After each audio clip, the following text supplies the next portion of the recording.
जो हम लोग अभी तक पार्ट्स ऑफ स्पीच सारे हमने जो 8 थे, कुछ लोग 9 कंसिडर करते हैं, कुछ 8 कंसिडर करते हैं, तो हमने जो है 8 पार्ट्स ऑफ स्पीच कवर कर लिए हैं। हमने noun, pronoun, verb, adjective, adverb, उसके अलावा प्रपोजिशन, कंजंक्शन, इंटरजेक्शन, हमने ये सारी कंप्लीट कर ली हैं। अब जो हमारे पास 9th आ जाता है वो है आर्टिकल। हमने आज आर्टिकल्स गिनने हैं और उसके साथ हम ईडियम्स करेंगे कुछ। तो ईडियम्स की लिस्ट बहुत ज़्यादा है। ईडियम्स आपको बहुत आसानी से मिल जाएंगे, बहुत ज़्यादा इनके जो है वो नंबर ऑफ ईडियम्स हैं। लेकिन जो सबसे ज़्यादा यूज्ड हैं और जो क्वेश्चंस में पूछे जाते हैं, हम ज़रा उनको देखेंगे आज। अच्छा, आर्टिकल क्या है? Are the words that you use before nouns to specify if they are definite or indefinite। अच्छा, definite और indefinite nouns हमारे पास होते हैं। definite nouns में हमारे पास क्या आ जाता है? specific में the, और indefinite में हमारे पास a और an आ जाता है, जिसमें हम सिंगुलर को जो है वो स्पेसिफाई करते हैं। ठीक है, इसमें हम जब स्पेसिफाई कर देंगे तो हमारे पास आ जाएगा दे, और जनरल आ जाएगा, तब हम आ और एन की बात करेंगे। Famous actress came to the restaurant. अभी कोई स्पेसिफिक रेस्टोरेंट की बात करें जिसमें एक्ट्रेस भी है और जो बंदा बात कर रहा है वो भी है। We could see on elephant when we were in the savanna. अब सवाना जो है, जो आपका ज्योग्राफिक जंगल है या वर्ल्ड लाइफ जंगल है, उसकी बात की जा रही है। अब एन एलिफेंट, एन जो है जनरल है, कोई भी हाथी था, ज्यादा भी होते हैं, लेकिन उस स्पेसिफिक एरिया के अंदर जो था, उस स्पेसिफिक जगह के अंदर था, तो हमने उसको डेफिनेट कर दिया, स्पेसिफिक कर दिया। तो स्पेसिफिक जो हम यूज करेंगे तो ये आर्टिकल द का यूज होगा, और जब हम इनडेफिनेट या जनरल की बात करेंगे तो हमारे पास आ और एन आएगा। ठीक है। हम इनको आर्टिकल्स कहते हैं। सिर्फ सिंपल सी बात ये है कि जब हम नाउन यूज कर रहे होते हैं, उससे पहले जो हम वर्ड लगाएंगे उसको हम आर्टिकल कहते हैं, जिसमें द, और एन आ जाता है। हम्म। अब ग्रामर में आर्टिकल है member of class, dedicated, sorry, that are used with noun phrases to mark the identifiability of the reference of the noun phrase। यानी noun phrase में अगर कोई referral दिया जा रहा है, आपका noun phrase आ गया, फॉर एग्जाम्पल the elephant, ठीक है, या an umbrella, ये आपका noun phrase आ गया, या a pink umbrella, ठीक है, ये आपका noun phrase आ गया। उसको आइडेंटिफाई करने के लिए जो डिक्टेटेड वर्ड हैं, डेडिकेटेड वर्ड्स हैं, उनको हम आर्टिकल्स कहते हैं। The category of articles constitutes a part of speech. अब इसे पार्ट ऑफ स्पीच का हिस्सा कंसिडर किया जाता है। In English both the and या एन, ए और an are articles which combine with nouns to form noun phrases. ठीक है, हमारे पास अगर आ जाता है एलिफेंट, नाउन है, लेकिन जब हम इसे एन एलिफेंट कहेंगे, ये द एलिफेंट, यानी कोई स्पेसिफिक एलिफेंट जिसके बारे में हम बात कर रहे हैं, तो ये आपका हो गया नाउन। ये जो दो हैं आपके पास, ये आपके पास आ गए नाउन फ्रेजेस। तो हम जब ये नाउन के साथ लगाते हैं तो नाउन फ्रेजेस बन जाते हैं। Articles typically specify the grammatical definitives of the pronoun phrase. यानी हमने डेफिनेट कर दिया है कि एन एलिफेंट, एक एलिफेंट की बात करें हैं। द एलिफेंट वो स्पेसिफिक एलिफेंट जो जिसके मुतालिक, फॉर एग्जांपल, अगर हमने हमारे पास पार्क में कोई एलिफेंट है जिसके ऊपर हमने लिख रहे हैं कि एक एलिफेंट है जो पार्क में मौजूद है, उसका ये नाम है, तो जब हम उसके बारे में बात करेंगे तो हम द एलिफेंट के बारे में बात करेंगे, क्योंकि हम बात उस स्पेसिफिक एलिफेंट के बारे में कर रहे हैं। जब अब जनरली बात करेंगे कि हम जू में गए, वहां पे एक हाथी था, तो जब हम स्पेसिफिक हाथी की बात नहीं करें, एक हाथी जू की बात करें, स्पेसिफिक हमारे पास जो चीज है वो जू है जिसको हम डिस्कस कर रहे हैं, तो तब हम एन एलिफेंट लगाएंगे। तो हमने यहाँ पे डेफिनेट कर दिया है, ठीक है, कि नाउन फ्रेज क्या बताना चाह रहा है। But in many languages they carry additional grammatical information such age gender, number और केस। ठीक है, अब हम अगर कह दें द फीमेल एलिफेंट, द, अब हमने द करके फीमेल कर दिया, स्पेसिफिक कर दिया कि जो फीमेल एलिफेंट है हम उसके बारे में बात कर रहे हैं। नंबर हो गया, जैसे एन एलिफेंट हो गया। जेंडर की हमने बात कर दी। केस की बात हम जब करते हैं, हम जब स्पेसिफिक एक केस के बारे में फर्स्ट थर्ड या सेकंड पर्सन की बात कर रहे होते हैं, तब उनके बारे में अगर जब हम बात करें, तब जो है वो कुछ लैंग्वेजेस में जो आर्टिकल्स हैं इनको भी आइडेंटिफाई करते हैं। Articles a part of broader category called determiners, determine करने वाले। डिटर्मिन कैसे किया? द एलिफेंट हमने डिटर्मिन कर दिया कि यही वाला एलिफेंट है, या एन एलिफेंट हमने बता दिया कि एक एलिफेंट के बारे में बात करें, तो ये डिटर्मिन करते हैं। ठीक है। और जब आप ग्लॉसरी लिख रहे होते हैं, तब आर्टिकल्स को जो है ART और डॉट के साथ लिखा जाता है। ये मैंने कैपिटल लेटर्स में इसलिए लिख दी है कि आपको नजर आए। वैसे जब आप ग्रामेटिकल उसमें लिख रहे होंगे तो आपको इस तरह लिखा हुआ नजर आएगा, तो इसका मतलब है आर्टिकल। हमने क्या बात की? डेडिकेटेड वर्ड्स हैं जो नाउन फ्रेज में जो रेफरल्स हैं, जो रेफरेंस हैं, उनको आइडेंटिफाई करते हैं। रेफरेंस कौन से होंगे? जिसमें हम उनका नंबर बता रहे होते हैं, केस बता रहे होते हैं, जेंडर बता रहे होते हैं। ठीक है। ये नाइन्थ पार्ट ऑफ स्पीच है, और इसमें दो चीजें आ जाती हैं, द और एन और अ। ठीक है। ये नाउन के साथ जब मिलते हैं, जैसे हमने यहाँ देखा, नाउन के साथ मिलके इन्होंने नाउन फ्रेज बना दिए। ठीक है। और इनको डिटर्मिनर्स भी कहा जाता है, क्योंकि डिटर्मिन करते हैं कि हम किसके बारे में बात कर रहे हैं। Akbar was a great king. The king imposed दीन इलाही इन 1582। अब हमने बात कर दी, अब स्पेसिफिक था उस किंग की बात करें, हम अकबर के बारे में जो स्पेसिफिक बात कर रहे हैं तो हमने दा लगाया। लेकिन अगर हम किसी एक किंग के बारे में बात कर रहे होते, कोई भी normal king, kings, the king wears the beautiful crown. अब यहाँ पे द किंग की बजाय अगर हम लिखें a king wears a beautiful crown, कि एक बादशाह जो है वो खूबसूरत ताज पहनता है, लेकिन हम स्पेसिफिक कर देंगे, जैसे हम अकबर की, शाहजहां की, किसी की भी बात कर रहे हैं, जब वो उनके बारे में बात करेंगे, जब हम उनको दोबारा रेफर करेंगे उनके प्रोनाउन से, सिंपल नाउन से, प्रोनाउन से, तो फिर हम दा की बात करेंगे नाउन से। The king made Taj Mahal. अब हमें पता है कि स्पेसिफिक किंग ने ही ताजमहल बनाया। जब हम उनके साथ डिटर्मिनर्स लगा देंगे तो वो क्या हो जाएगा हमारे पास? आर्टिकल्स कहते हैं उनको। फिर हमारे पास दो तरीके के आर्टिकल्स हैं, एक डेफिनेट है, इनडेफिनेट बता दिया आपको। डेफिनेट हो गया जो स्पेसिफाई कर देता है, वो हमारे पास द है। और इनडेफिनेट कौन सा है? अ और एन है। अब जब हम लिख रहे होते हैं तो हमने स्पेसिफिक चीजें माइंड में रखनी है। Not using the unnecessary articles with plural nouns. एक तो है सिंगुलर एन एलिफेंट, एक है प्लूरल एलिफेंट्स। अब एलिफेंट्स के साथ आप द एलिफेंट्स या इस तरह की चीजें लगाने के बजाय अगर सिंपल आप एलिफेंट्स लिख देंगे, क्योंकि आप एक ह्यूज नंबर ऑफ थिंग्स को रेफर कर रहे हैं, तो आप अगर सिर्फ एलिफेंट्स कर देंगे तो जरूरी नहीं है आपको लगाना होता उसके साथ नॉट यूजिंग अ और एन विद अनकाउंटेबल नाउन्स। ठीक है। अनकाउंटेबल नाउन्स वो होते हैं जो आप काउंट नहीं कर सकते। मैथ्स होता है, जैसे वेट है, आप काउंट नहीं कर सकते, हमने पहले बात की थी। वेट को आप स्पेसिफाई कर सकते हैं 1 kg, लेकिन जितने भी इस वेट के अंदर पार्टिकल्स हैं आप उन्हें अलहदा नहीं कर सकते। तो हम उनको अनकाउंटेबल्स के साथ जो है वो हम आ या एन नहीं लगाते। 1 kg आप कहते हैं, kg नहीं कहते। ठीक है। या 2 kg नहीं हो सकता। Using articles with singular countable nouns. जो सिंगुलर काउंटेबल नाउन्स हैं, काउंटेबल जिन्हें हम अलग कर सकते हैं, जैसे एन एप्पल हो गया, अ मैंगो हो गया, अ बनाना हो गया, जिसे आप काउंट कर सकते हैं, वो क्या है? हमारे countable nouns. By correctly choosing a और an in front of an acronym. Acronym क्या होते हैं? बेसिकली आप जब चीजों को शॉर्ट करने के लिए उनके फर्स्ट वर्ड्स ले लेते हैं। फॉर एग्जांपल हमारे पास है North Atlantic Treaty Organization, NATO. ठीक है। जब आपके पास नेटो आ जाता है तो ये एक्रोनिम है नॉर्थ अटलांटिक ट्रीटी ऑर्गेनाइजेशन का।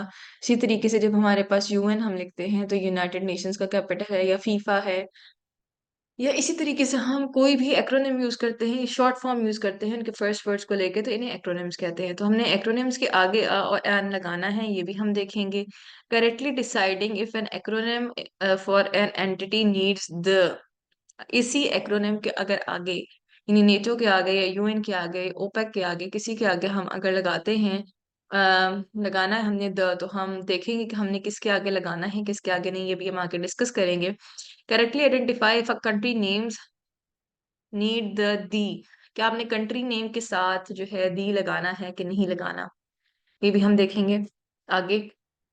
तो ये चार पांच चीजें हैं जो हम देखेंगे कि जो हमारी गलतियां होती हैं जिन पे स्पेसिफिकली वहां पे हमने क्या करना है।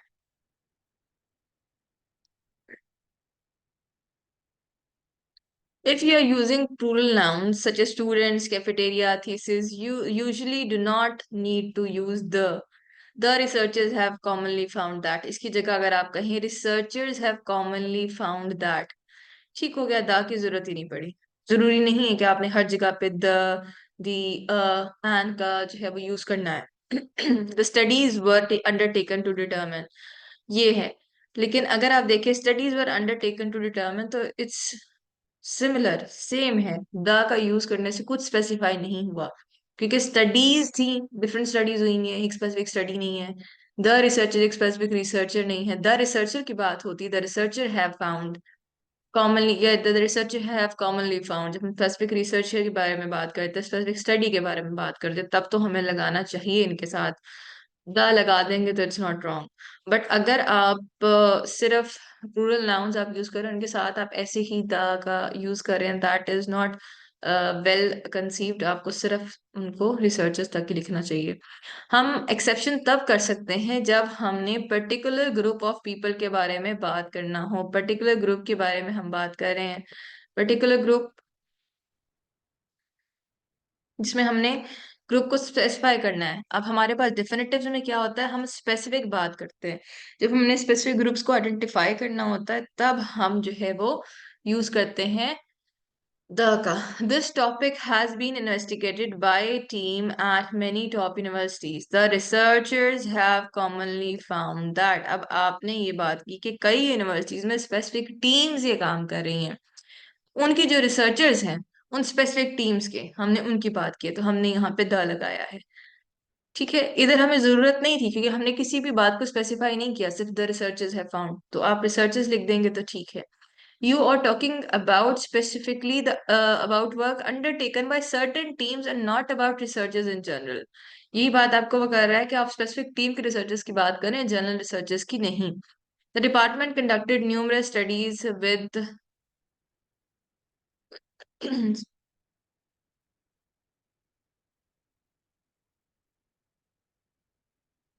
studies were undertaken to determine, ठीक है।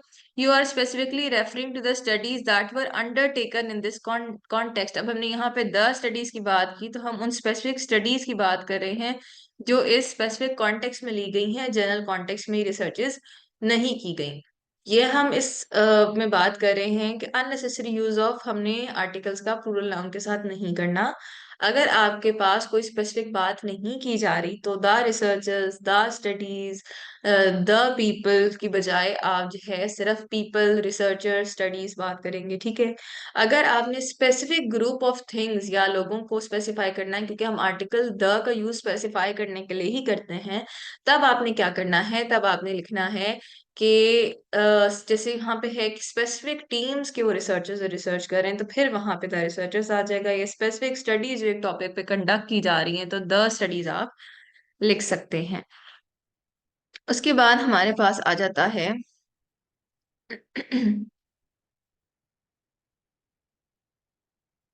डोंट यूज अ और an with uncountable nouns.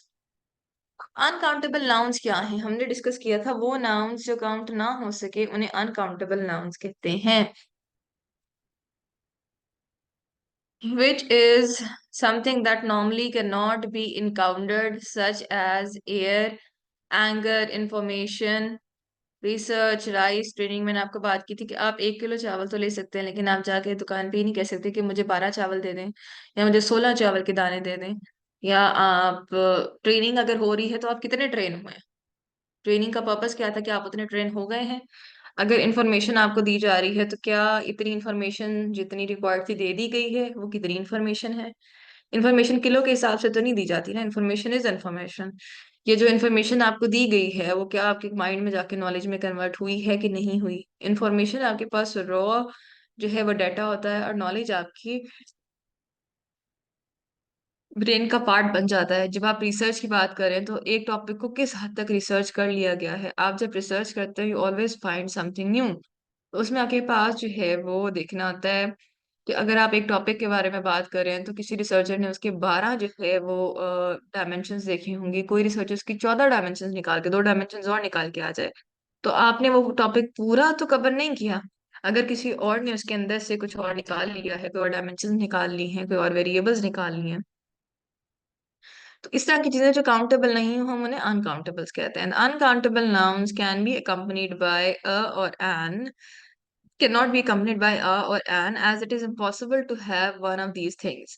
If you really want to talk about one of something, the easiest option is to replace the uncountable noun with the one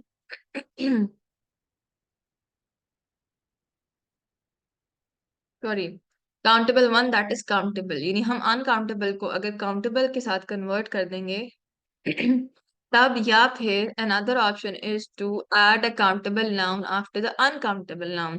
यानी uncountable noun के बाद हम एक countable noun add कर दें। For example, a research showed that, हमने अब research तो क्वांटिफाई नहीं कर सके ना हम, लेकिन हमने कह दिया कि जो रिसर्च, एक रिसर्च ऐसी हुई है जो ये शो कर रही है। या a study showed that, a research project showed that, हमने एक के बारे में बात की कि इनमें से एक चीज जो है, एक रिसर्च, एक स्टडी, एक रिसर्च प्रोजेक्ट हमें ये बता रहा है, जो भी हमें कंक्लूजन हमने निकाला है। आर ट्रेनिंग वाज हेल्ड, ठीक है, आर क्लास वाज हेल्ड। अब our training course was held, अब देखिए हमने ट्रेनिंग हुई, हमें नहीं पता ट्रेनिंग कितनी है, लेकिन जब हमने कोर्स लगा दिया, कोर्स तो काउंट हो सकता है ना कि कितने कोर्सेज की ट्रेनिंग हुई है, एक कोर्स की, दो की, तीन की। तो जब हमने इसके बाद में काउंटेबल नाउन लगा दिया है, तो हमें ये पता चल गया कि ये चीजें हमारी काउंट हो सकती हैं। पहली ऑप्शन क्या थी हमारे पास, कि हम काउंटेबल नाउन को कन्वर्ट कर दें, सॉरी, अनकाउंटेबल को काउंटेबल में, जैसे हमने रिसर्च कर दी, एक स्पेसिफिक रिसर्च के बारे में बात कर दी, स्पेसिफिक ट्रेनिंग के बारे में बात कर दी।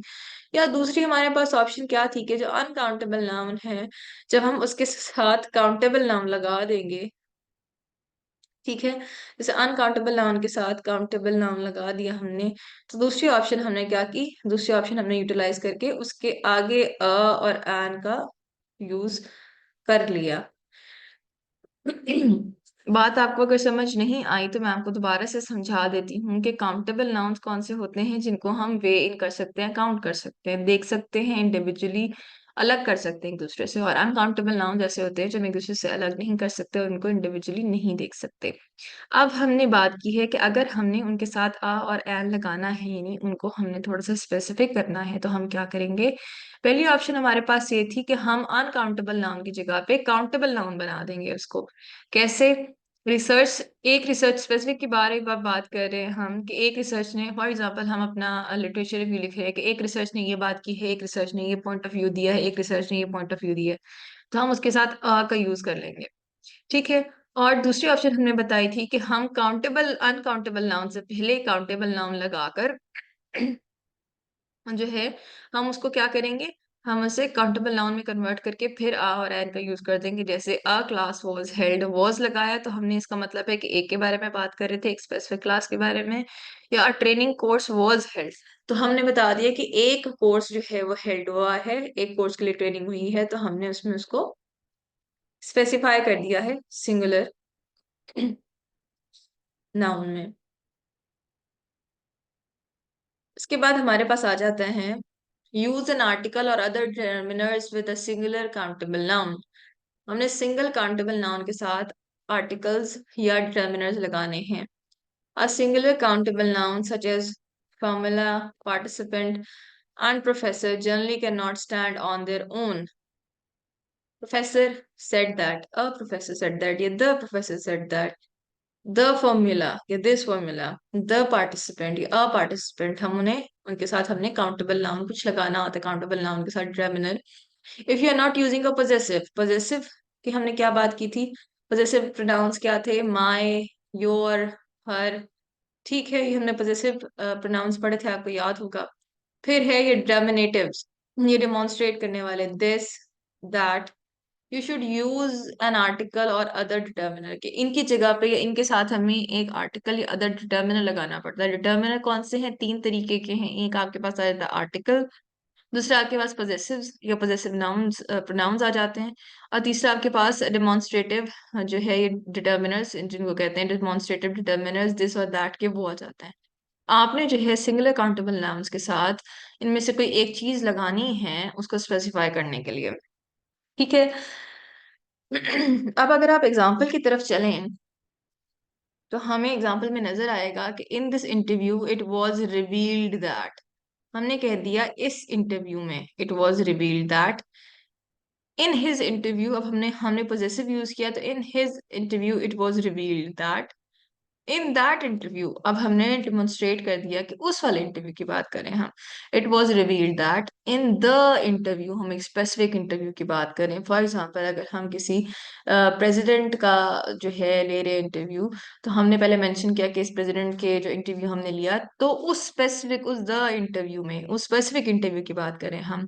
In an interview it was revealed that, कि हम एक इंटरव्यू हमने लिया उसमें ये रिवील हुआ।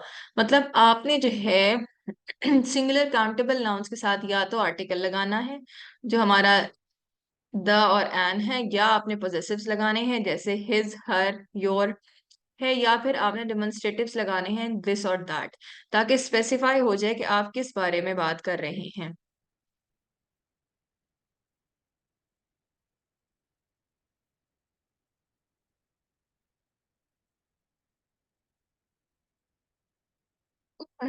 उसके बाद हमने एक्रोनिम्स की बात की थी। मैंने आपको बताया था acronyms that relate to organisations and countries have their own specific guidelines when it comes to the word the. The general test is whether an acronym would be read by letter, जैसे ADB हम बोलते हैं इसको as an ADB, A B ADB पढ़ते हैं हम, इसे एब्ड नहीं पढ़ते। और pronounce as a single word, जैसे हम इसको पढ़ते हैं नेटो, हम इसे NATO नहीं पढ़ते। अगर तो एक्रोनिम जो है वो ADB की तरीके से पढ़ा जाएगा।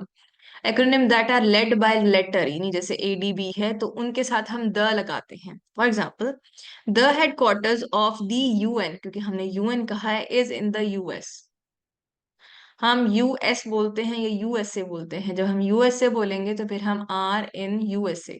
ठीक है, समझ आ रही है। The headquarters of the UN are in the US। अगर US है तो फिर हम सिर्फ US के साथ द लगाएंगे, अगर USA की बात करेंगे तब हम नहीं लगाएंगे क्योंकि हमने उनको इकट्ठा पढ़ा है। Several delegates from the EU, European union की हम बात करें, visited the UAE, United Arab Emirates, उन्होंने जो है विजिट किया, तो हमने UAE अलग अलग पढ़ा है तो हम उसके साथ द वर्ड द लाजमी लगाएंगे। In contrast acronyms with that are read as words are normally do not need the, इनके साथ हम स्पेसिफिक उनको वर्ड्स की तरह पढ़ेंगे, जैसे the secretary general of OPEC used to work at UNESCO, officials from FIFA are currently under scrutiny। अब हमने जब लफ्ज हमने पढ़े एज वर्ड्स, जब हमने एक्रोनिम्स को एज वर्ड्स पढ़ा, जैसे यूनेस्को है, ओपेक है, फीफा है, इनको जब हम पढ़ेंगे इस तरीके से, तो जब ये वर्ड्स की तरीके से पढ़े जाएंगे तो हम इनके साथ दा नहीं लगाएंगे। अगर ये लेटर्स के तौर पे पढ़े जा रहे हैं, जैसे ADB है, एशियन डेवलपमेंट बैंक है, या हमारे पास WTO है, वर्ल्ड ट्रेड ऑर्गेनाइजेशन है, या हम बात करते हैं IAEA की, जो हमारी एटॉमिक रेगुलेटरी अथॉरिटी है वर्ल्ड वाइड, इस तरह जिनके बारे में हम बात करेंगे, उनको जो है हम क्या करेंगे, उनके साथ हम द लगाएंगे। लेकिन जब हम नेटो पढ़ रहे हैं, सॉरी, हाँ नेटो पढ़ रहे हैं, ओपेक पढ़ रहे हैं, यूनेस्को पढ़ रहे हैं, फीफा, इस तरह के वर्ड्स इकट्ठे यूज हों, जब हम उनको पढ़ रहे होंगे तो हम उनके साथ द का वर्ड यूज नहीं करेंगे। ये आपने याद रखना है, जो वर्ड्स के तौर पे पढ़े जाएंगे उनके साथ द यूज नहीं होगा, जो लेटर्स के तौर पे पढ़े जाएंगे उनके साथ द यूज होगा।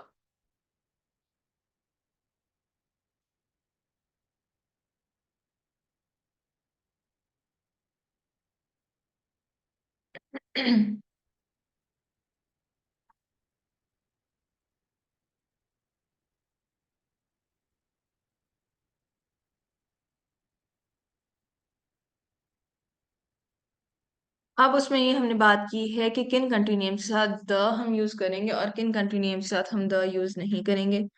ठीक है, most countries do not need an article. For instance, we say the researcher traveled to Zimbabwe or the study was conducted in Thailand.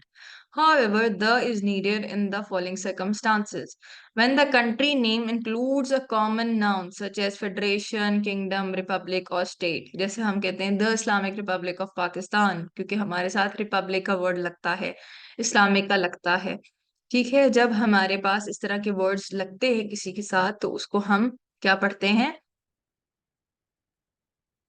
Sorry जब इस तरह के वर्ड्स हमारे साथ लगते हैं तो हम इनके साथ द यूज करते हैं। The Central African Republic, the चेक रिपब्लिक। और अगर कंट्री का नाम प्लूरल नाउन है या कंटेन अ प्लूरल फॉर्म, जैसे the Bahamas, the Federated States of Micronesia, the Maldives, the United States of America, जब इस तरह के नाम होंगे हमारे, जब हम प्लूरल होंगे जिसमें यूनाइटेड स्टेट्स हैं, जैसे 50 स्टेट्स को मिला के अमेरिका बना हुआ है, तो उनके साथ जब हम प्लूरल यूज कर रहे होंगे, नाउन हमारे पास होगा, तब हम दा यूज करेंगे। या जैसे कॉमन नाउन्स हमारे पास आ जाते हैं, जैसे रिपब्लिक आ गई, किंगडम आ गई, द किंगडम ऑफ KSA जो हम कहते हैं, kingdom of Saudi Arabia KSA, या the Islamic Republic of Pakistan, इनके बारे में जब हम बात करेंगे तो हम क्या यूज करेंगे, द। और अगर हम बात कर रहे हैं प्लूरल नाउन्स की, जैसे द बहामास है, द मालदीव्स है, the Federated States of Micronesia है, तो हम इनके साथ द का वर्ड यूज करेंगे। जो सिंपल कंट्रीज के नाम है, जैसे इंडिया है, उसके साथ आप द इंडिया यूज नहीं करेंगे, द बांग्लादेश यूज नहीं करेंगे। आप ये एक आर्टिकल्स हमारे यहाँ पे कंप्लीट हो गए हैं, आप जरा की वीडियो देखें आर्टिकल से रिलेटेड इसकी रिव्यू के लिए।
अभी आपने देख लिया कि जो बात हमने की थी कि जब स्पेसिफिक के बारे में बात करेंगे तो दी के बारे में बात करेंगे, और जब हम स्पेसिफिक के बारे में बात नहीं करेंगे तो हम और एन का यूज करेंगे।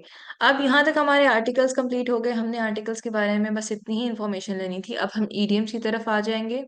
Idioms बेसिकली क्या होते हैं? A group of words established by usage as having a meaning not deducible from the individual words। यानी जो इंडिविजुअल वर्ड्स हम यूज कर रहे हैं उनका मीनिंग जब हम उन्हें अलग अलग देखें तो वो मीनिंग नहीं होता जब हम इनको इकट्ठे यूज कर रहे होते हैं, जिनसे डिड्यूस कर रहे होते हैं। For example rain, cats and dogs. हम ये तो नहीं कहते कि आसमान से कुत्ते और बिल्लियां बरस रहे हैं, हम ये कहते हैं कि आसमान से बहुत तेज बारिश हो रही है। तो रेन, कैट्स एंड डॉग्स का मतलब है बहुत तेज बारिश होना। सी द लाइट, यानी आप जो है अन किसी डिफरेंट डिफिकल्ट सिचुएशन में अगर आपको कोई उम्मीद की किरण नजर आए, जैसे हम कहते हैं उम्मीद की किरण नजर आना, तो सी द लाइट। इस तरह की चीजें जो हम लफ्ज यूज करते हैं जिनके एक्चुअल वर्ड्स जब अलग अलग हों तो उनका वो मीनिंग नहीं होता, या फिर जब इकट्ठे हो जाए तभी वो मीनिंग डिड्यूसेबल जो है वर्ड्स के साथ नहीं होता जो इनका एक्चुअल मीनिंग हम ले रहे होते हैं। In the form of expression natural to a language, person or specific group। He had a feeling for phrase and idiom. मतलब इनके जो एक्सप्रेशन है, पहली जो डेफिनेशन है इसके हिसाब से फॉर्म ऑफ एक्सप्रेशन है किसी भी इंसान का, लैंग्वेज का, एक ग्रुप ऑफ पीपल। दूसरी जो इंफॉर्मेशन है उसके हिसाब से a characteristic mode of expression in music and art.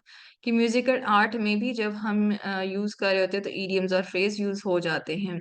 यानी कहने का मतलब ये है कि हमारे पास जो इडियम्स यूज हो रहे होते हैं ये ऐसे वर्ड्स की कलेक्शन होती है, अगर हम इनको लिटरल फिगरेटिव मीनिंग में लेंगे तो वो एक्चुअल उनका मीनिंग वो बिल्कुल भी नहीं होगा जो हम अपने सेंटेंस में लेना चाह रहे होते हैं। इसके एग्जांपल आप आगे देखेंगे आपको समझ आएगी। इन अ कोल्ड डे इन जुलाई। जुलाई में कभी ठंडा दिन आया है?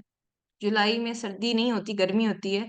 Something that will never happen, यानी हम ये कहने के बजाय कि दिस विल नॉट हैपन, हम कहते हैं अ कोल्ड डे इन जुलाई। जुलाई में कभी ठंडा दिन आता है? जुलाई में शदीद गर्मी होती है।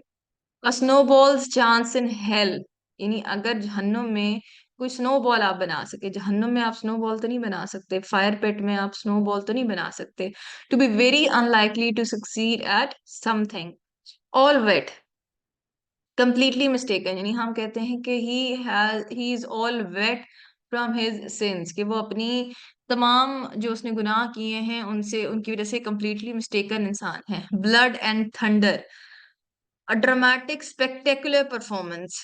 ठीक है, ब्लड एंड थंडर की बात कर रहे हैं। अब जब बारिश बरसती है या जब बिजली कड़क रही होती है तो खून तो नहीं निकलता, लेकिन वो दिखाना चाह रहे हैं कि ड्रामेटिक स्पेक्टेकुलर परफॉर्मेंस है। Spit into the wind, wasting time on something futile. अगर आप हवा में थूकना शुरू कर दें तो जो उससे क्या फर्क पड़ेगा? नथिंग। तो वो यही बात कर रहे हैं कि अब देखिए इस तरह का वर्ड का मतलब क्या है, स्पिट इनटू द विंड, कि हवा में थूकना। लेकिन इसका एक्चुअल मीनिंग हम क्या लेते हैं कि ऐसा कोई काम करना जिसके ऊपर टाइम वेस्ट करना, किससे कुछ फ्रूटफुल हासिल नहीं होगा। चेज रेनबोज, कि आप जो है वो रेनबोज के पीछे भाग रहे हैं। इसका क्या मतलब है? एक्चुअली इसका मतलब ये है कि कोई आपका अनरियलिस्टिक गोल है जो आप परस्यू करने की कोशिश कर रहे हैं। Come rain and shine, do regularly whatever the circumstances. Come rain and shine, कि जो मर्जी हो जाए, जो काम आपने रेगुलर करना है ना, हम कहते हैं ना कि नौकरी की तो नखरा की, कि जब आपने नौकरी करनी है तो फिर नखरा नहीं हो सकता। तो उसी तरह कहा हुआ है कि जो आपका रेगुलर काम है, come rain and sunshine you have to be on duty and do your work. कि बारिश हो, बरसात हो, जो भी हो, आपने अपनी जॉब पे आके अपनी ड्यूटी को कंप्लीट करना है। स्टील समवंस थंडर, ये बड़ा हमारा यहाँ पे सेंसिटिव टॉपिक है। स्टील समवंस थंडर, आप स्टेज समवन। आपने देखा होगा जब शादियां होती हैं तो उसमें आधे से ज्यादा दुल्हनें जो है वो अपनी शादी के जोड़े पहन के फेरी होती हैं। तो बहुत सी ब्राइड्स को फील होता है कि उन्हें आप स्टेज किया जा रहा है कि आज उनका दिन है तो सारे अपने निकाह के जोड़े पहन के क्यों आई हुई हैं। तो ये बड़ा सेंसिटिव सा टॉपिक है, तो इसे कहते हैं टू स्टील समवंस थंडर, कि किसी के स्पेसिफिक दिन के ऊपर या किसी के स्पेसिफिक टास्क में उसको अपस्टेज करना, उससे बेहतर दिखने की कोशिश करना, उससे बेहतर करने की कोशिश करना, जबकि वो उस बंदे का स्पेसिफिक इंसान के लिए स्पेशल डे या ओकेजन हो। Dead of the winter, the coldest darkest part of winter. उसे हम डेड ऑफ द विंटर कहते हैं। मतलब सर्दियां हैं, लेकिन वो सर्दियां जो इतनी शदीद हों कि आप अपने घरों में महदूद हो जाएं। You are wearing lot of layers, आप कुछ करने की आपकी जो है बाहर आपकी दुनिया जो है मुंजमद हो जाए। आपकी जो जैसे अभी फॉग गई थी पिछले दिनों, बच्चों को स्कूल बंद हो गए थे, ऑफिस तो जाना पड़ा कम रेन एंड शाइन, लेकिन बच्चों के स्कूल बंद हो गए।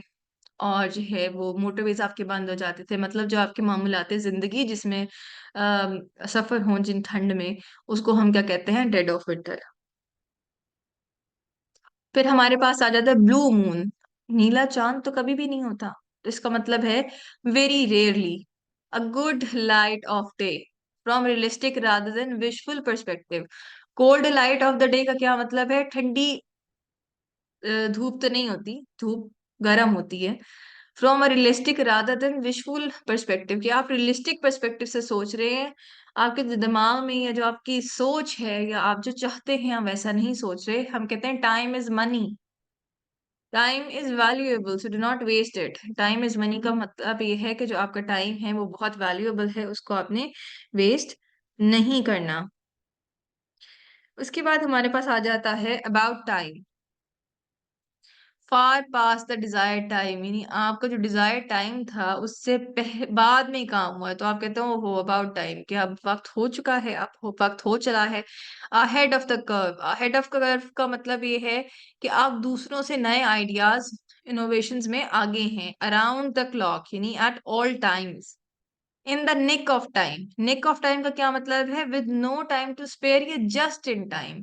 अगर आप काम जो सबसे स्पेसिफिक काम पे करें जस्ट इन टाइम, तो हम उसे क्या कहते हैं, in the nick of time. In the dark, unaware of something, जब हम बात करते हैं इन द डार्क की, कि हम अंधेरे में हैं, तो आप किसी भी चीज से अनअवेयर होते हैं। इसके बाद है मंथ ऑफ संडेज। अब संडेज का मंथ तो नहीं होता, इसका ये मतलब है a long time, many months, ये मंथ्स ऑफ संडे, के बहुत लंबा वक्त। कहने को मंथ्स ऑफ संडे तो नहीं हो सकता, एक हफ्ते में, एक सॉरी एक महीने में 4 संडे होते हैं, हर 5 संडे होते हैं, तो फिर उसे हम मंथ ऑफ संडेज नहीं कह सकते, लेकिन इसका ये मतलब है a long period of time. उसके बाद हम बात करते हैं pull strings, use influence that's based on personal connection. हम कहते नहीं कि उसने जो है ना, he has pulled some strings to make this done, कि ये काम कराने के लिए उसने कुछ जो है वो अपने कनेक्शंस यूज किए personal. A life of its own, an independent existence, के I do have a life of my own, कि मेरी अपनी भी इंडिपेंडेंट एग्जिस्टेंस है। एक लाइफ आपकी पर्सनल लाइफ होती है, एक लाइफ आपकी प्राइवेट लाइफ होती है। प्राइवेट लाइफ कौन सी होती है, जो आपकी अपनी सिर्फ as your own personal life है। और पर्सनल लाइफ वो हो जाती है जिसमें आप और आपके जो रिलेशनशिप्स हैं, जो आपके अल्लाह ने बनाए हैं, या जो आपने दोस्तियां हैं आपकी, या जो आपके फेमिलियल रिलेशनशिप्स हैं, वो आपकी पर्सनल लाइफ होते हैं। Above and beyond, sorry above board, openly without deceit, यानी अबव बोर्ड यानी सबको दिखाना।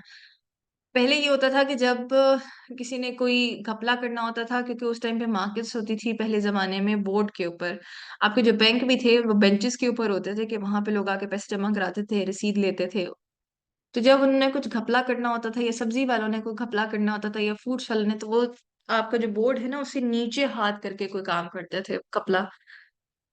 तो वहां से ये बना है अबव बोर्ड, के बोर्ड के ऊपर रख के काम करना, सामने काम करना, यानी कोई घपला बीच में ना हो सके। एरी फेरी, एरी फेरी क्या चीज है, एरी फेरी का मतलब है अ whimsical nonsensical and impractical thing. whimsical जिसका हकीकत से कोई ताल्लुक ना हो, नॉन सेंसिकल यानी जिसकी कोई सेंस ना बनती हो, इम्प्रैक्टिकल वो जो प्रैक्टिकली आप परफॉर्म नहीं कर सकते। एस अप वन स्लीव, अगर आप में से किसी ने कभी कार्ड्स खेले हों, तो कार्ड्स के डेक में एसेस होते हैं, जो ए के जो कार्ड्स होते हैं उनको एस कहते हैं। तो एस भी स्पेसिफिकली ज्यादा यूज किया जाता है, जो, अब इसका मुझे नाम भूल गया। खैर, एस ऑफ स्पेड होता है शायद, एस ऑफ स्पेड है, एस ऑफ हार्ट है, एस ऑफ डायमंड है, और एक एस और होता है, heart, diamond, spade, don't remember the fourth one. खैर, तो उसमें जो कार्ड होता है, तो पहले जमाने में जब उन्होंने कार्ड्स का जो भी इनका गेम्स होती थी वो करते थे। तो क्या करते थे कुछ लोग, अपनी स्लीव के ऊपर जो है ना वो पत्ता रख लेते थे एस का। तो जब उन्हें लगता था वो हारने लगे हैं तो वो एक पत्ता रिप्लेस कर लेते थे एस के साथ। तो इसका मतलब है कि आपकी जो है कोई आपके पास सरप्राइज एडवांटेज है जो किसी और के पास नहीं है। यानी वो अपना पत्ता शो करने के लिए कि हमारे पास कोई अच्छे पत्ते नहीं हैं या हमारे पास कोई अच्छा सेट ऑफ कार्ड्स नहीं आया, तो उसके ऊपर जो है ना ये कहावत बनी है, सॉरी इडियम बना है, S up one sleeve. Back in the day, back in the day यानी आप पिछली, मतलब को पहले की बात कर रही हूँ, आप अर्लियर टाइम, ये जब आप यंग थे, यह काफी पुराना जमाने की बात हो रही हूँ। Borrow trouble the needless risk invite problems.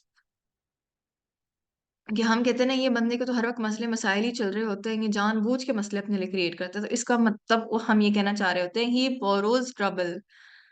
Come clean to confess to admit of the wrong doings. आपने अक्सर सुना होगा काम क्लीन। इसका ये मतलब है कि जो आपकी रॉन्ग डूइंग्स हैं उनको एडमिट करें, face the music to accept judgement और पनिशमेंट। कि now it's time to face the music, कि जो आप कार्रवाइयां करते रहे हैं उसका म्यूजिक या उसके बारे में सुनने का वक्त आ गया है। तो उसका क्या मतलब है, टू एक्सेप्ट द जजमेंट और punishment, it's time to accept your punishment और जजमेंट। उसके बाद है अ फार क्राई फ्रॉम। जो ओरिजिनल काम आप करना चाह रहे हैं उससे अगर कोई बहुत डिफरेंट चीज है तो आप उसे कहेंगे a far cry from, a very different from. On the down low, on the down low का मतलब keep something secret. A little bird told me, वो आज आपने नजम शेठी का सुना होगा ना कि चिड़िया ने मुझे बताया है। तो इसका यही मतलब है कि I got this information from a source I can not reveal, your guess is as good as mine. जब हम कहते हैं ना कि हाँ भी क्या हुआ है, मैंने कहा मुझे भी उतना ही पता है जितना तुम्हें पता है, इसका यही मतलब होता है I do not have any idea या I have no idea. Call it a night, मतलब आप इवनिंग खत्म करना चाह रहे हैं, यानी अगर आप कोई सोशल कॉल कर रहे हैं, आप सोशली कहीं पे किसी पार्टी में गए हुए हैं या किसी यू नो किसी के घर एज गेस्ट गए हुए हैं, तो जब आप कहते हैं ना कि कॉल एट अ नाइट कि चले अब हमें चलना चाहिए, तो it's end an evening's activities and go home. Draw a long bow, bow बनाते हैं जब हम, तो ड्रॉ अ लॉन्ग बो, कि आप जब बड़ी बो खींचते हैं, मतलब छोटी बो बनाते हैं जो आपके यहाँ पे टक्सीडोज के साथ आप पहनते हैं, लेकिन अगर आप एक इतनी बड़ी बो बना दें एक बंदे की गर्दन के ऊपर, तो इसका मतलब है, ये मतलब नहीं कि आप बड़ी बो बना दें, इसका ये मतलब है कि आप झूठ बोल रहे हैं, एग्जिजरेट कर रहे हैं किसी छोटी सी चीज को, जैसे कहते हैं ना राई का पहाड़ बनाना। Hit it out of the park, यानी बहुत एरोगेंट होना और प्रिज्यूम करना अपने बारे में कि आप दूसरों से ज्यादा बेहतर है। When it rains it pours, इसका ये मतलब है ना कि वो सर मुंडाते ही ओले पड़े, कि जब प्रॉब्लम आते हैं तो ग्रुप्स में आते हैं, अकेले अकेले प्रॉब्लम्स नहीं आते। बकेट लिस्ट, वो चीजें जो आप करना चाहते हैं मरने से पहले, तो उनको बकेट लिस्ट कहते हैं। हर किसी की बकेट लिस्ट होती है। अच्छा, उसके बाद beat around the bush. Beat around the bush क्या है, to avoid talking about what's important. यानी she is beating around the bush, she is not coming to the point. यानी वो इर्द गिर्द की बातों के बारे में तो बोली जा रही है, जो पॉइंट है उसके तक नहीं आ रही, तो हम उसे बीट अराउंड द बुश कहते हैं। Get your act together, get your act together का मतलब है get organised and do things excessively. Hit the sack, hit the sack का मतलब है go to sleep. Hit the sack, go to sleep, यानी सोने के लिए चले जाना। पहले जमाने में जब अम, वो स्लेव्स होते थे, वो काम करते थे, तो वो रात को जो है उनको बोरियों पे सरक के सो जाते थे, तो वहां से निकला hit the sac.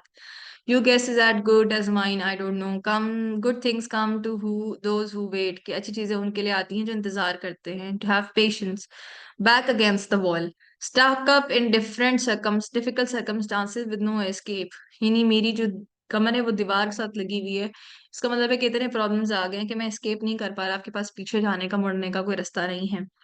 Up in arms, being grumpy और angry about something. Up in arms यानी आपने जो है ना वो हथियार उठाए हुए हैं कि कोई आपसे आके बात करे, वो है ना, बैल मुझे मार, मेरी बात, तो up in arms.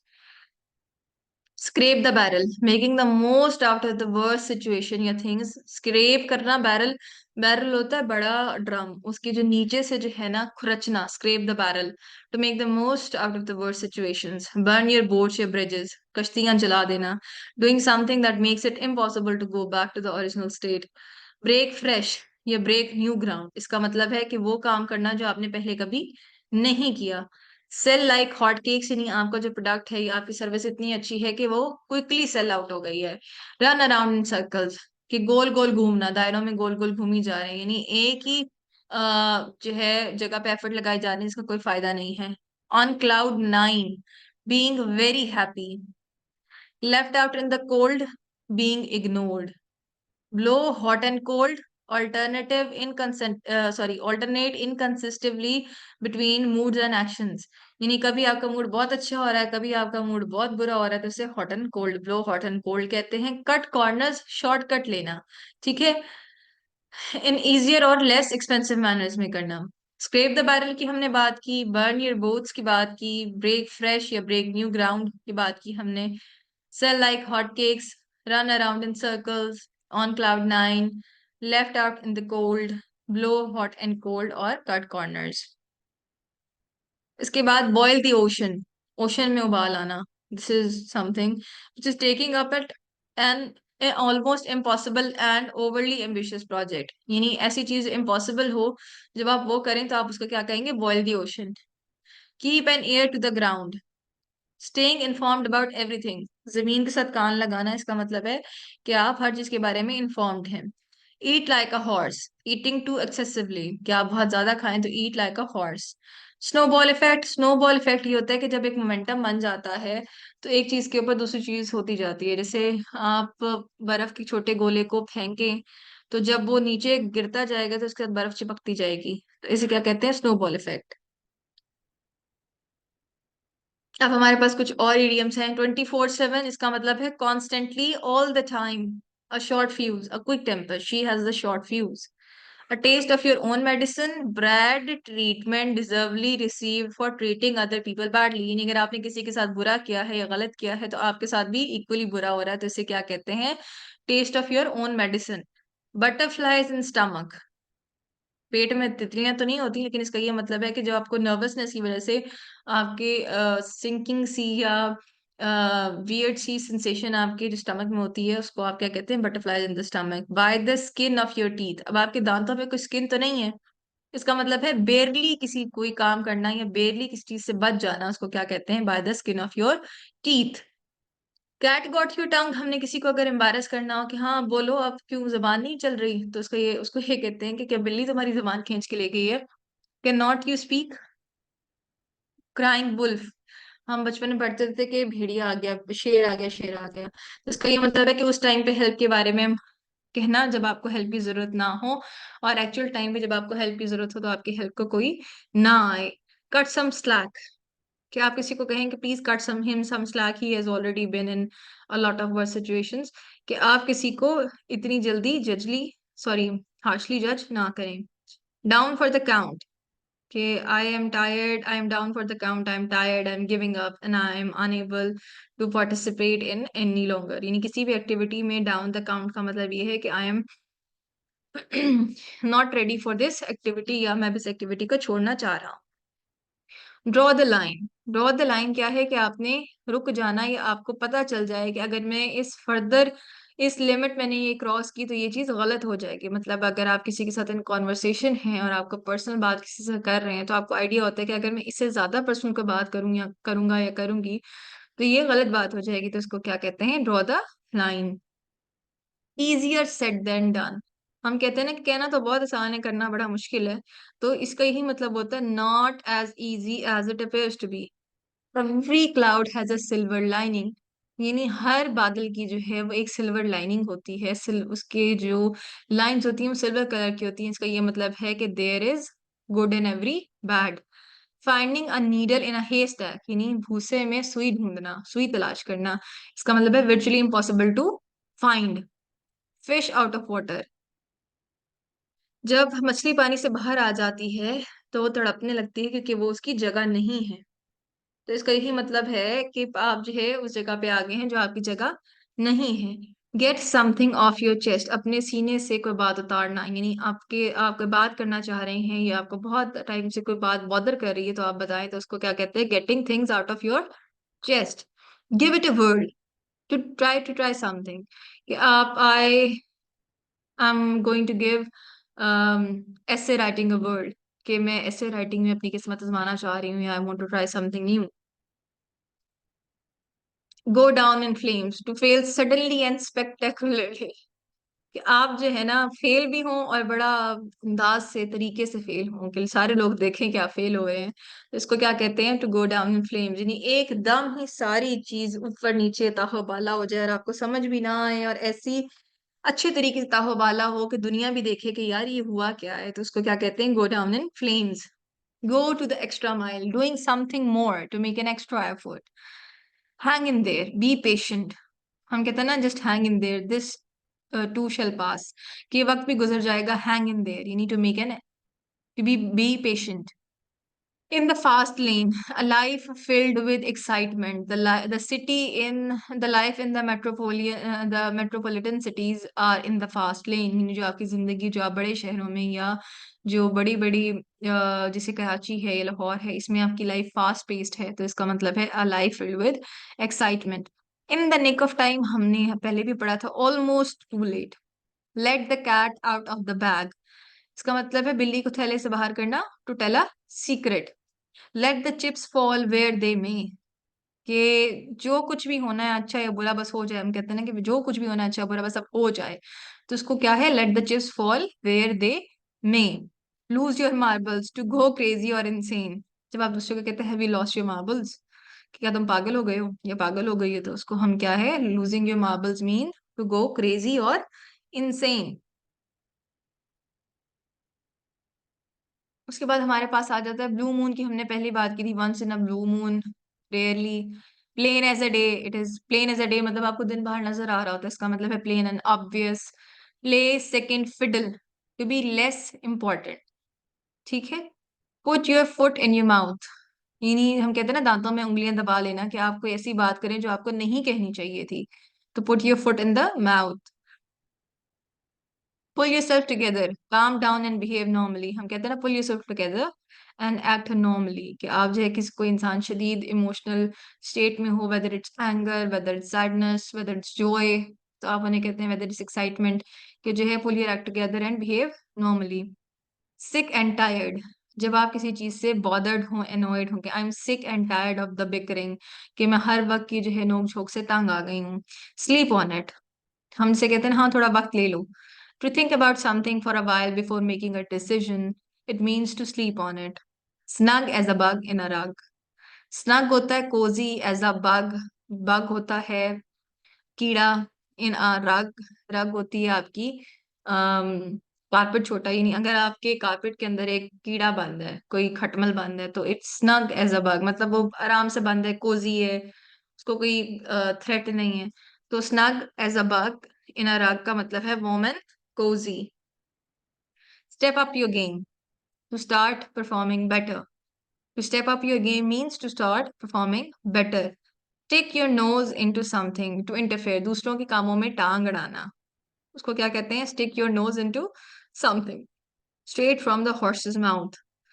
Straight from the horse's mouth का मतलब है कि डायरेक्टली उस बंदे से सुनना जो उस मैटर में इन्वॉल्व हो। Take it easy, relax. Tip of the iceberg, यानी स्मॉलर इजियर विजिबल पार्ट, जो है बड़े प्रॉब्लम का जो छोटा सा हिस्सा जो आपको नजर आ रहा होता है, उसे हम क्या कहते हैं? Tip of the iceberg. आपको याद होगा टाइटैनिक में जो आइसबर्ग था वो ऊपर से तो इतना बड़ा नजर नहीं आ रहा था, लेकिन जब उसके पास से टाइटैनिक गुजरी है तो वो नीचे से इतना ज्यादा ह्यूज वॉल्यूमिनस था कि उसने उसको एक ही झटके में इतना ज्यादा उसको नुकसान पहुंचा दिया कि टाइटैनिक अल्टीमेटली डूब गई। तो वहां से निकला है the tip of the iceberg. To not see the woods for the trees, to be involve with details that you do not get the most important fact. To not see the wood for the trees, यानी आप जंगल में गए हैं लेकिन आप दरख्त नहीं देख रहे, जंगल में दरख्त होते हैं, लेकिन अगर आप जंगल में गए और आप दरख्त नहीं देख रहे, इसका ये मतलब है कि आप ऐसी डिटेल्स में इन्वॉल्व हैं जो आपका एक्चुअल मोस्ट इंपॉर्टेंट फैक्ट है इग्नोर हो रहा है। इसको क्या कहते हैं? To not see the woods for the trees. Up a creek without a paddle in an unlucky and bad situation. आप क्रीक होता है चोटी पे, थोड़ी सी चोटी होती है, उस पे चढ़ जाएं और आपको जो है ना वो पैडल भी आपके पास ना हो कि आप वहां से नीचे उतर सकें, इन an unlucky and bad situation. और आखिरी है यू रॉक। इसका मतलब है यू आर डूइंग ग्रेट। अब हमारे पास ईडियम्स की एक वीडियो है, आप इस वीडियो को देखें।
हाँ जी, शामिल कैसी हैं?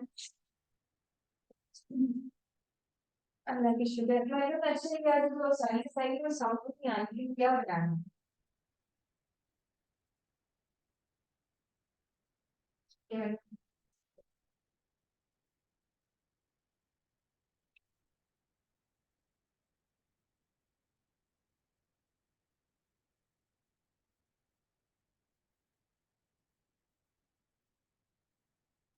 ठीक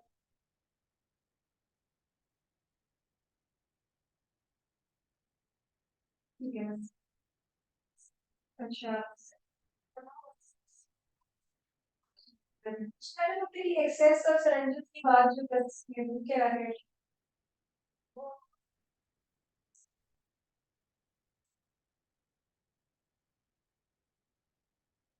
जी।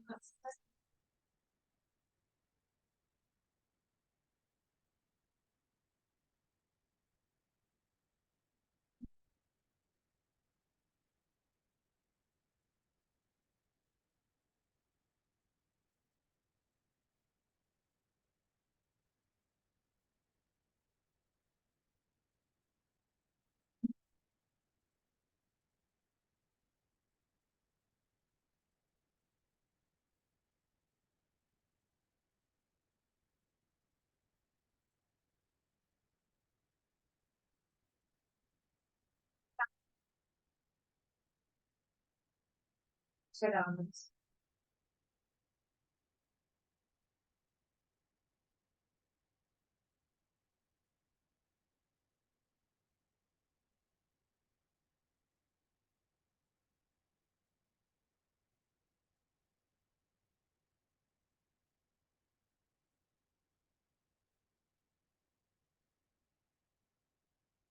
ठीक है मैडम, मैं वो मैं इंशाल्लाह आपको सुनाऊंगी। अगर आपके पास ये होगा मैं सिंह इंटरव्यू इंशाल्लाह ये कैसे खबर आपको सुनाऊंगी।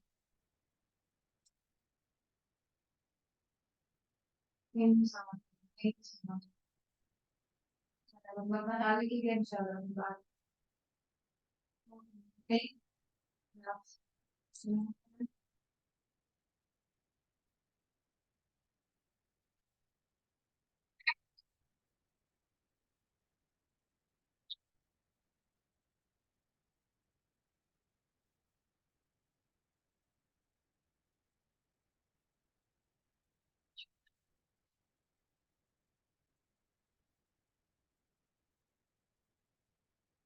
अच्छा, अब हमने इडियम्स भी देख लिए हैं। आप अपने हिसाब से कुछ और इडियम्स अगर आपको नजर आए तो आप उनको भी कर सकते हैं। ठीक है, ये वो जो थे जो मुझे मोस्ट इम्पोर्टेंट लगे हैं, जो मैंने पढ़े हुए भी हैं पास पेपर्स वगैरह में, तो ये वो हैं। इसके अलावा भी बहुत सारे इडियम्स हैं, लिस्ट होती है इडियम्स की, आप जाके देखें उसको, उसको पढ़ें, अपनी लिस्ट बनाएं। और ये जो है फिर आपको इनकी मीनिंग्स आ जाते हैं, अक्सर पूछना कि what does this idiom mean, तो वो ये आपको आने चाहिए। अच्छा, आज के लेक्चर हमारा जो है वो यहीं तक था। अब जो है किसी के, हम इसके बाद क्वेश्चंस लेते हैं।